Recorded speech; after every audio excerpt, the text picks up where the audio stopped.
If someone were to ask you, what kind of person do you believe God to be, how would you reply? Could you say that you admire such a God? Do you trust him?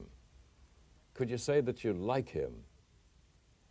Of course, some may feel that it's hardly appropriate to speak of liking God, of just liking someone so majestic and so far above us.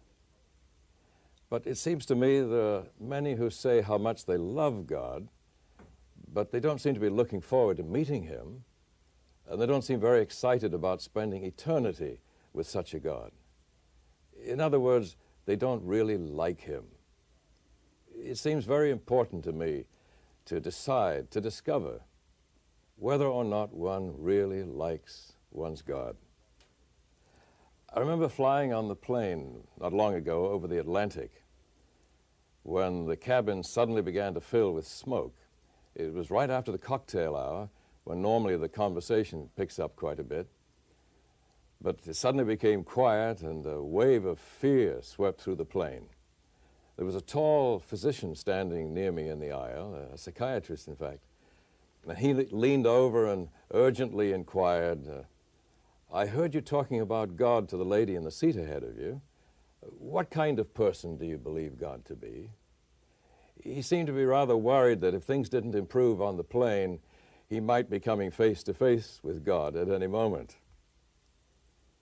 Well, to consider this question is the whole purpose of this series of discussions, to take another look at God.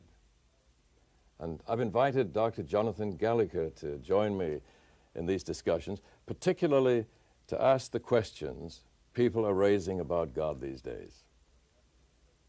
The first question I can ask you what most people would want to know. What did you say to that doctor on the plane? How did you answer his question about God? Well, in essence, in the smoke, I recall saying something like this.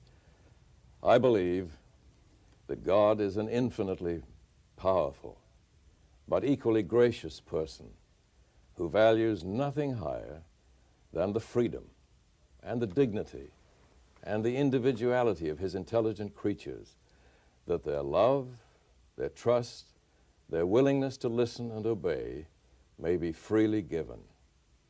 Of a God like that, there is no need to be afraid.